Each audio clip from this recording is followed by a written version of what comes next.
Hey, it's me again, a Prince from our Prince's podcast. Now we're gonna discuss crime. You're gonna be listening to me picker about crime, how America is built on crime. You know, a lot of people don't know this, but America is literally built on crime. Like, let's start going to the gun trade. With companies like Smith and Wesson. Now, every now and then, America has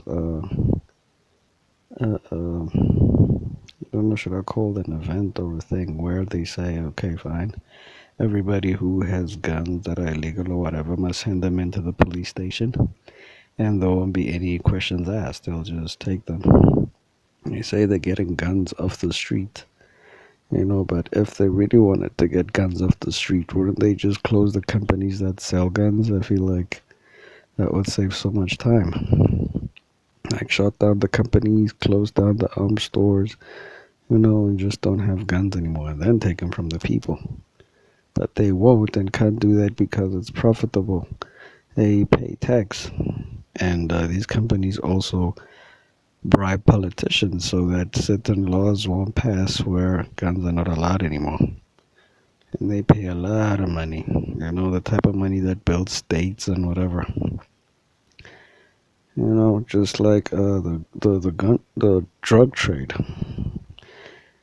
Every now and then you'll see that America complains about drugs, crackheads, cocaine, ecstasy, and all that. But if they really, really wanted to stop that, do you actually think they couldn't or they wouldn't? I mean, think about it. They just have to shut down the borders, get rid of the actual drug dealers, and just prevent it all. But they won't. Why? Because it's profitable. Even in the past when there were people like Griselda Blanco, who was one of the greatest drug dealers of all time. She was a distributor. She got it from where she came from and distributed it in America. And she bribed so many people in politics, so many officials, with like serious money to a point where people could honestly say that this is the money that built Miami. Miami is a huge, amazing, beautiful city, but it's built it's built on or built by drugs. You know, Even now, I'm sure drugs are still running the streets in a big way. And as you know, there's all sorts of programs on TV, like from America, about how they're trying to get rid of drugs on the street, but they'll never succeed. Why? Because drugs built America. Illegal illegalness, the business of doing crime in America actually pays the bills. So think about it. They'll always say this and do that, but they'll never actually get rid of the problem. It's like a disease. In the pharmaceutical business, they never really heal diseases. They just sort them out for now, like AIDS or whatever disease there is. Because they know if they cure the disease, then they won't get money for the cure anymore, for the temporary cure. So it's just like that with America. It's built on crime. If they were to get rid of that, then people wouldn't pay to get rid of the problem because the problem wouldn't exist anymore. You know? So that's the thing. You have to look at things like this now. In a place like America where there's like prominence and all of this and that, you have to really think like, are there really people that actually want to fix the problem, or are there people that actually want to make sure that the problem is there? I think there's people that actually get paid to make sure the problem is there. Let's go into something like music. Now, in music, a lot of people probably have noticed that music does actually incite violence and crime and all of that. Why? Because there's people that are getting paid to make that kind of music and to have people behave like that on purpose. At a point, people were getting paid, or artists were getting paid to do gangster music. I mean, artists like the Tupacs, the 50 Cents, and all that. They're getting paid to do that. That's how they actually fueled the war between East and the West Coast. You know, get black people to kill each other, which is very stupid. And even till today, they're still doing it. I don't really understand it. It's rather foolish. But there's always a catalyst, and there's always a white man that's pushing an agenda behind that, or that is the actual catalyst. And black people will never understand that. Let me not just say black people, let me just say people of color. Because if we go back to a time when India was freed from the British rule, I think, you know, after they got their freedom, the Hindus and the Muslims fought for a while until Gandhi intervened, and said, if ever they don't stop fighting, then he won't eat. But that's the tremendous power Gandhi had. He had respect for everybody, and if it wasn't for him, probably half the population would have been wiped out by the people of that country, which is very stupid. But people do that. So that was fixed, and then now there's peace somewhat, which was the same thing in South Africa. You know that after South Africa got apparent freedom, there were two very powerful parties, political parties, that were actually fighting as a movement against racism or oppression. And after that, these two parties fought each other. There was a catalyst there, saying something to these people to make them fight. For example, these two parties are ANC and IFP, which are still here, although IFP is not that prominent because they didn't have a Mandela. So here's the breakdown. Here's what they usually do, to cause these massive fights and disunity. So it was like this. They'd go to the ANC and tell them that now that you have freedom, I guess you have to submit to the IFP. They're going to rule you. And then they'd go to the IFP and say, now that you have freedom, I guess you're ready to be ruled by the ANC. Now, anybody in their right mind would have a problem with that, being ruled by the opposition. So they fought, trying to wipe each other out. And in the long run, well, somebody had to intervene. And somebody did intervene, and there was peace. This is not just like happening in these two countries, it happened everywhere throughout Africa or wherever black people were. Because the white man wants to intervene. If he doesn't get what he wants, then somebody has to die. He must be punished. For example, in countries where there's oil, or like countries which are very rich, just like Africa, and countries that, let's go to countries that have oil, for example.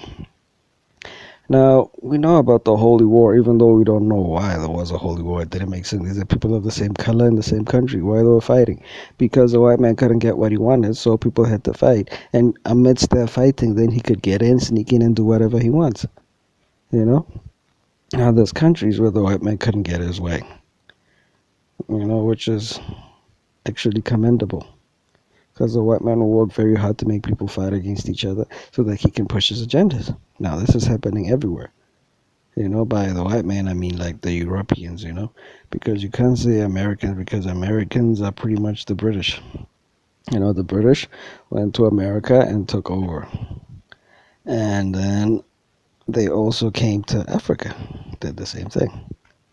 And then the Dutch also came. Because remember back in the day, there was a company called the Dutch East India Company, which apparently was going even to India and doing the same thing, taking over. Now, the funny thing is that people let them, because people like of color, they're very friendly and very understanding. They saw them as visitors. They didn't see them as an enemy until it was too late. So this is what the white man does. He goes everywhere, gets welcomed, and then takes advantage of the people. As long as he can, and when the people change, then he tries to wipe them out. It's crazy how this has been happening over the centuries, and black people still fall for it. Not just black people, like people of color. I'm talking about black people, Indians, Spanish, Chinese people. We need to overcome this veil of stupidity. We need to be better than that. We need to work harder than that because these people will always be taken from us. Now, if you take anything from anybody without permission, I think that's a crime. That's what I've been told, that it's a crime. It's called stealing. Now, white people have been doing that to all of us for way too long. Now, I don't want to be labeled as the angry black man, but I'm the assessing black man. I want to understand why. I want to break down. I wish a white person would come and tell me why they're all doing this, but to tell you the truth, nobody wants to be accountable. You know? That's all. White people, black people let us do it.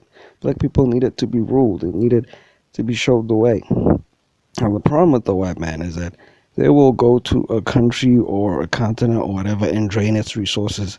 Like until it's not completely drained, they will not leave. Now, people like indigenous people of a country know that you don't like drain anything of everything.